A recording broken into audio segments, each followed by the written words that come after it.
Bazarda ən çox orijinal olmayan hansı ehtiyat hissələri yayılıb? Gələcəkdə batereya ilə bağlı problemlər daha çox yaşanacaq. Ustaların çoxsu maşında yaranan problemin hardasa belə deyək də 70%-ni sürücüdə görür. Bizdə əslində vaxtında heç kim antifrizini dəyişmir. İkinci əl avtomobil alarkən nəyə diqqət eləmək lazımdır? Dizeldə problem var da. Dizeldə tam modeldə elə ki. 2 il ərzində bu BMW F10 sənin üçün nə problem çıxardıb? Sonra komfortu daha çox idi Mercedes-in. Hər kəsə salam. Növbəti verilişimizdə yenidən sizi görməyə şad oldum. Bugünkü bizim qonağımız Orxan Usta olacaq və yenə biz ümumi müzakirələrimizi aparacağıq və bəzi izləyicilərimizdən gələn suallar ki var, mən onları burada qeyd eləmişəm. O sualları ustamız çalışacaq ki, cavablandırsın və sizin suallarınızı da gözləyirik. Növbəti videolarımızda da istəyirsinizsə suallarınızı cavablandıraq. Bax, indidən deyirəm, bu videonun altında öz suallarınızı yazın. Növbəti verilişimizdə ustalarımızla bunu müzakirə edəcəyik. Orxan Usta, salam, xoş gəlmisən. Salamlayıram hamınızı. Aleykümselam, necəsən? İzləyicilərimizi də salamlayıram. Aleykümselam. Çox sağ olun, təşəkkür edirəm. Xoş gəlmisən, səni görmək mənim üçün xoş oldu. Çox sağ olun. Orxan Usta, bilirsən ki, Azərbaycanda məsələn Çin avtomobilləri gəldi, bu tanıdığımız Alman brendləri, digər Koreya brendləri biraz geri planda qaldı və ümumi səncə Azərbaycan bazarında avtomobil keyfiyyəti deyək də, yəni son illərdə istehsal olunan gələn avtomobillərin keyfiyyəti necədir? Yəni sən bəyənirsən o yeni çıxan modelləri, elektrikli modelləri, Çin modelləri? Əslində mən yeni çıxan modelləri çox bəyənmirəm. Daha çox elektrikli avtomobilləri bəyənmirəm. Mən düşünürəm ki, gələcəkdə bizim bazar üçün nəzərdən deyirəm, elə bir ki, Azərbaycan üçün nəzərdən deyirəm ki, gələcəkdə batereya ilə bağlı problemlər daha çox yaşanacaq və o maşınların qiyməti çox tez düşəcək. Batereya mən çox eşitmişəm ki, deyirlər ki, bəzən bir batereyanın dəyişilməsi bir mühərrikin sıfırdan yığılmasına bərabər olur da, o çox bahalı olur. Yox, sıfırdan yığılmasına yox, onunla da daha çox maşının yarı qiymətindən yuxarı olur. Bəli. Belə deyək də, məsələn, indi sən özün neçə ildir bu sahədəsən, ən çox sənə görə də insanlar hansı modeldən şikayət edir? Ən çox sənin yanına hansı modeldən şikayət edib gəlir müştərilər? Yəni yox, konkret olaraq hansısa bir model yoxdur. Yox. Necə? Yəni ki, hər modelin özünə görə problemləri olur da. Hə, o konkret bir şey deyə bilmirsən ki, hə bunun problemi. Konkret olaraq hansısa bir model demək olmaz. Sən özün hansı modeli sürürsən? Mən özüm BMW sürürəm. BMW-nin hansı modeli? F10 sürürəm. F10 sürürsən, Allah yaxşı salamat sürəsən. Bax belə deyək də, indi BMW həvəskarı ölkəmizdə yetərə qədər var. Əsasən də F10 həvəskarları yetərə qədər var. Biz bundan əvvəlki verilişimizdə bir usta ilə F10 haqqında danışdıq. Bax səndən soruşaq da bir sürücü olaraq, usta olaraq yox, bir sürücü olaraq cavab istəyirəm səndən. Niyə F10-u seçmisən? F10 bundan əvvəl Mercedes idi, 211 Kuza idi, dizel idi. Ondan sonra nəsə gördüm, maraq var, mən də sürüm baxın dedim. Cavan sürüşə, cavan sürüşü demək olar. Sadəcə nə? Belə deyək də, sənin üçün indi əvvəlki avtomobilindən çox fərqlənir F10? F10 belə deyim də, qıvraqlığı var, cəhdliyi var, sürüşdə zətdə rahatdır. Amma Mercedes isə trasda zətdə çox rahat, yumşaq idi, rahat idi. Sonra komfortu daha çox idi Mercedes-in. İl fərqi var idi. Məndə məsəl üçün 2006-nın 211 Kuzası idi, indi 2015-in F10-udur da. İl fərqi var, amma yenə də yumşaqlıqda, komfortda görürsən ki, BMW-ni üstələyirdi. Mercedes üstələyirdi onu. Bəli, segment olaraq belə deyək də, orta segmentli avtomobildir, amma yenə də fərq üstələyirdi. Üstələyir. Neçə ildir F10 sürürsən? Mən 2 ildir sürürəm. 2 il ərzində bu BMW F10 sənin üçün nə problem çıxardıb? Ciddi bir problem çıxardıb? Ciddi bir problem çıxartmayıb ümumiyyətlə. Xırda para problemi olur. İndi belə deyək də, ağır baxımları olurdu. Onları elədim, sepini zadını dəyişdirəm, yağ buraxan yerlər vardı, onları elədim, sürürəm belə. Mercedes-in mühərriki daha uzun ömürlüdür yoxsa BMW-nin? Bunun fərqi var mı? Mən Mercedes-in yürüyüşü 400 min idi. 400 min idi. 400 min idi. Hələ mühərriki açılmamışdı. 400 mində də sənin bir problem çıxartmışdı? Yox, 400 minin düz tamamında, mən 360 mində almışdım. 400 minin düz tamamında sepini dəyişdim. Zavod sepi idi, heç açılmamış. Sepini dəyişdim, bəzi şeylər vardı, onları dəyişdim. Ondan sonra da sürməyə davam etdik. Amma dizel idi, dizel olaraq farsunkalarında problemlər zadlar yaşanmışdı. Onları düzəltdik, elədik, dəyişdik. O da bizim yanacaqlara görədir əslində. Amma qatqı da qatsaydıq da belə, yenə də istər-istəməz dizeldə problem var da. Dizeldə tam modeldə elə bir şey. Əslində Euro 6-nın tələb edir o, ona görə. Hə, ona görə buradakı dizel ondan uyğunlaşmır və mühərrikdə də problem çıxarır. Bəli, bəli. Bizim izləyicilərimizdən gələn suallar var. O sualları istəyirəm ki, səndən soruşaq. İzləyicimiz soruşur ki, misal üçün, ikinci əl avtomobil alarkən nəyə diqqət eləmək lazımdır? Belə deyim də, əgər özü gedirsə, maşının birinci sağlamlığına diqqət etmək lazımdır. Çünki çox avtomobillərin əgər ili təzədirsə, əziyinə baxılmalıdır, yoxlanılmalıdır. Mühərriki, sürətlər qutusu, mostu, hamısı yoxlanılmalıdır. Köhnə modeldirsə əgər çürüyünə, ən çox da vacib olan şey çürüyünə baxılmalıdır. Altının çürüyünə. Altının çürüyünə, bəli. Gizlin çürüklər olur. Bəli, bəli. Onlara diqqət etmək lazımdır. Çünki sonra gələcəkdə çox böyük problemlər yaşadır adamlar. İkinci əl avtomobil alanda onun mühərrikini necə belə xotlayıb səsinə qulaq asmaq lazımdır, yoxsa bir kruqza sürüb belə baxmaq lazımdır işləməklə? Xotlayıb mühərrikin səsinə də qulaq asırsan, sürürsən də, baxırsan da, sonra belə vizual olaraq da baxırsan, silindirlərə baxırsan, kamera ilə, endoskop kamerası ilə baxırsan, gilizləri vəziyyəti necədir, hamısını yoxlayırsan. Yağın qapağını açıb içi motorun içinə baxırsan ki, yaxşı yağdan istifadə olunub, pis yağdan istifadə olunubdur. Onlar hamısı. Əsas bunlara diqqət etmək lazımdır. Bax, başqa bir bizim izləyicimiz də soruşub ki, burada da yenə bir ümumi sualdır. Hansı mühərriklər yaxşıdır, hansı mühərriklər uzun ömürlü olur? Mən deyərdim ki, pis mühərrik yoxdur. Aysa. Yaxşı sürücü var, bir də yaxşı sürücü deməyək, belə deyək də, mühərriki duya bilən, hiss eləyə bilən sürücü var, bir də var hiss eləməyən sürücü. Belə deyim də, mən yolla gedirəm, bir deyirsən ki, maşın gəlir, probkadayım və yaxud da stabil. Ayağını qoyur qaza, məsəl üçün, yanacaq yaxşı olmaya, həmişə yaxşı olmur ki, yaxşı olmaya da bilər də. Yanacaq yaxşıdır, motor başlayır detonasiya verməklə. Detonasiya verə-verə də ayağını çəkmir qazdan, hiss eləmir çünki o mühərriki. O da sonra gələcək fəsadlar yaradır. Porşen yanır, klapan yanır, belə problemlər yaradır. Hə, yəni mühərrikə belə deyək də artıq yüklənir də. Bəli, artıq orada halbuki orada ayağını bir damcı qazdan çəksə, o detonasiya yoxa çıxsa, rahat sürüb gedəcək. Elə bir ki, hiss eləmir də, mühərriki hiss eləməlisən ki, şeydir. Mən elə düşünürəm ki, pis mühərrik yoxdur. Prosta vaxtında düzgün qulluğunu eləsən, normal yağını töksən, heç bir mühərrikdə problem olmur. Onda belə çıxır. Baxımlarını vaxtında eləmək lazımdır. Onda belə çıxır ki, o bəzi sürücülər arasında miflər yaranır ki, filan mühərrik pisdir, filan mühərrik tez dağılır, filan mühərrik belə olur. Onda bu belə deyək mifdir də, əslində belə düzgün deyil. Düzgün qulluq eləsən heç bir mühərrik, bütün mühərriklər adamı müəyyən bir kilometrajə qədər apara bilir. Hə, müəyyən bir kilometraja qədər aparır da orası da. O hamısı elədir də, onsuz da. Belə deyək də, lap köhnə modellərdən götürürsə, məsələn 601 motorlar var ki, Mercedes-in köhnə, Yeşkaların 190-ların üstündə olan. Onlar gedir 500 min gedir. Qulluq eləməsən belə. İndi elədir ki, 601 motorda məsəl üçün 2 motordur. 2 motordur, 80 neçə at gücüdür, səhv eləmirəmsə, dəqiq bilmirəm. Amma indi bizdə məsəl üçün bizim F10-da 2 motordur, 245 at gücüdür. O balaca motora o boyda güc yükləyəndə istər-istəməz qayğılar tələb eləyirdi o motor. Amma aşağı at gücü aşağı olsa uzun müddət gedə bilir. Hə, ondan da çox şey asılıdır. Bəli.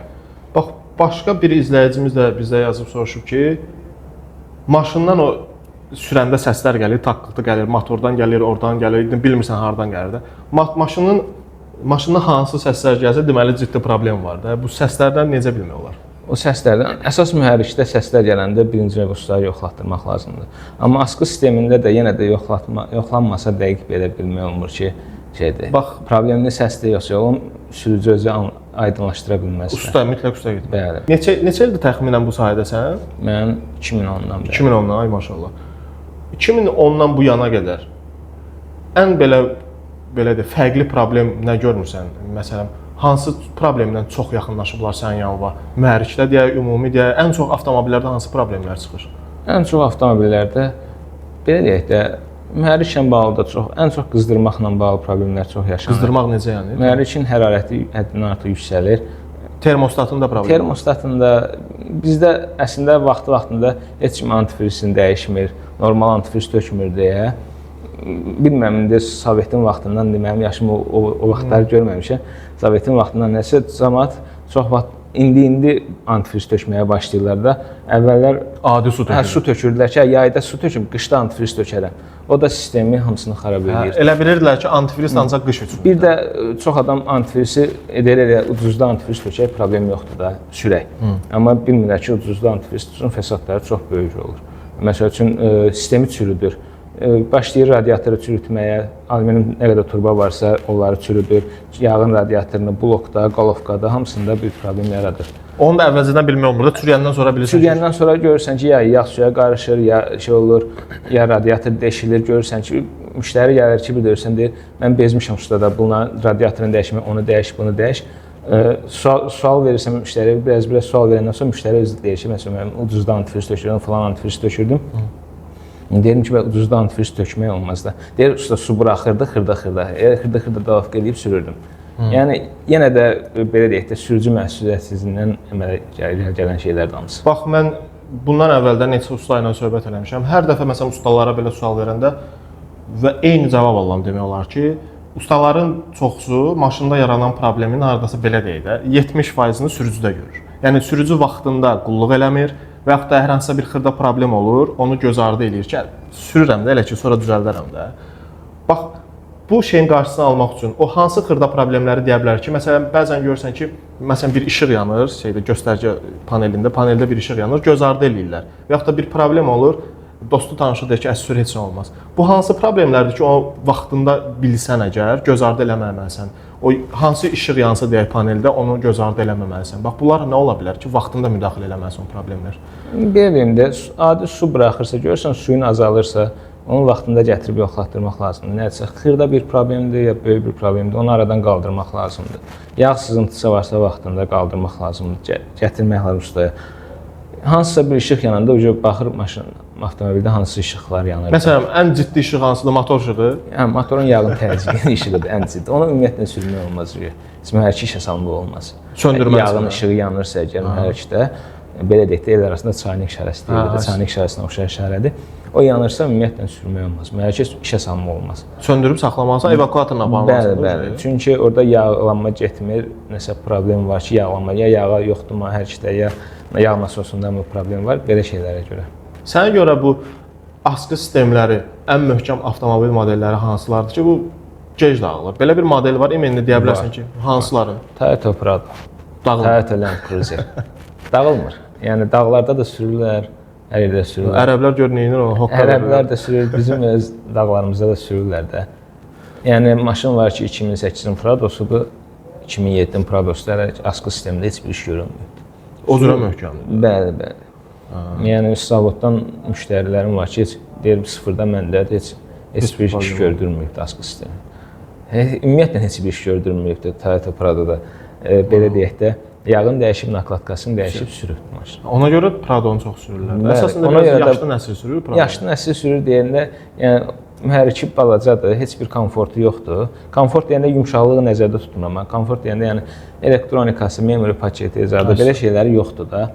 Sadə bir maşındır, xarab olası bir şey də yoxdur. Bu akkumulyatorun ömrünü uzatmağın bir yolu var ki, uzun ömürlü olsun, yoxsa o akkumulyatorun keyfiyyətindən asılıdır? Yox, akkumulyatorun keyfiyyətindən də asılıdır. Ömrünü uzatmağın yolu odur ki, belə deyək də, məsəl üçün maşını işə salarkən işıqları yanına qoymayasan, sönülü vəziyyətdə magnitofona qulaq asmayasan. O çox eləyirlər. O elə eləyəndə akkumulyatorun ömrü azalır. Ay sağ ol. Amma belə normal qaydada işə salanda mühərriki, normal qaydada işlədəndə ömrü uzanır. O yeni nəsil akkumulyatorlara aidiyyəti yoxdur, köhnə nəsil akkumulyatorlara, ACM-lərə aidiyyəti yoxdur məsəl üçün.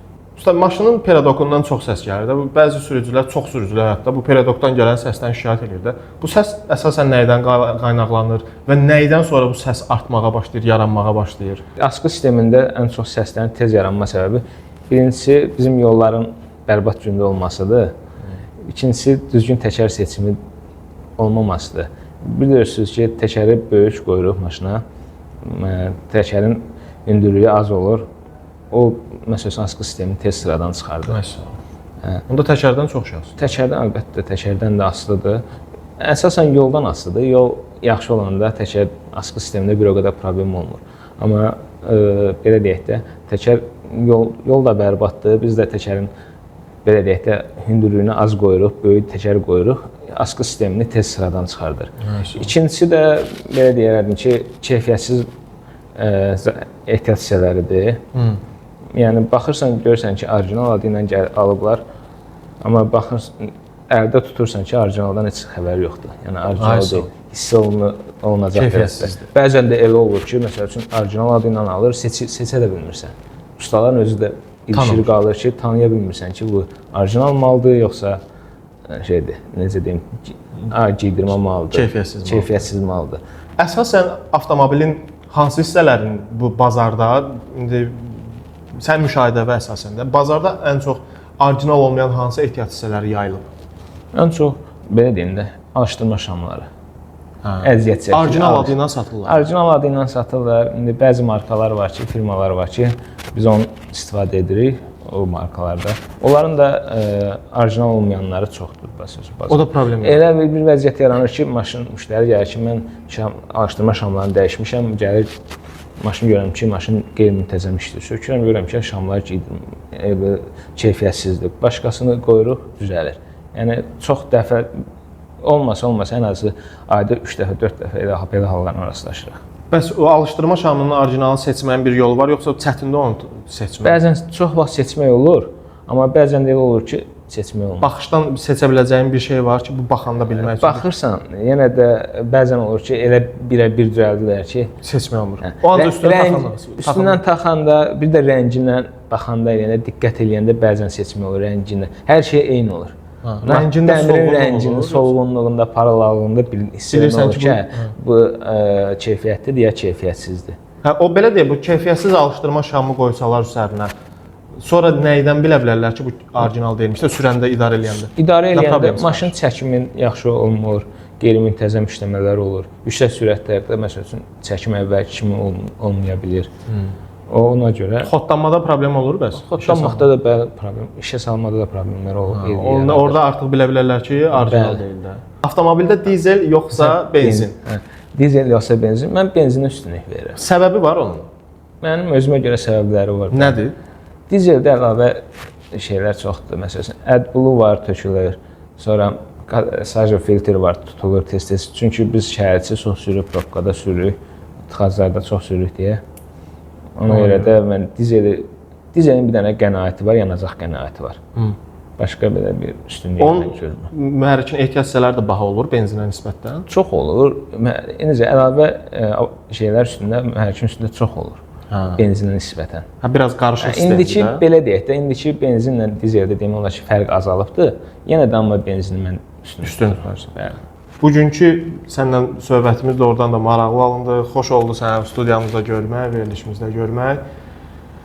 Belə son olaraq soruşsam ki, ümumi olaraq sürücülərə avtomobilləri ilə bağlı hər hansısa bir məsləhətin, bir fikrin nə olardı? Yəni ümumi sürücülərə məsləhətin nə olardı? Ümumi sürücülərə məsləhətim odur ki, ən azından bir aydan bir heç olmasa avtomobilləri ustalarda yoxlatdırsınlar. Yəni şərt deyil, mən usta fərqi yoxdur, tanıdığı bir ustada yoxlatdırsınlar. Yağına, suyuna, altına baxsınlar ki, heç vaxt yolda qalmasın. İnşallah ki, heç kim də yolda qalmaz. Hamı getmək istədiyi yerə vaxtında sağ-salamat, problemsiz çatar. Orxan usta, sənə təşəkkür edirəm bu gün qonağımız olduğun üçün.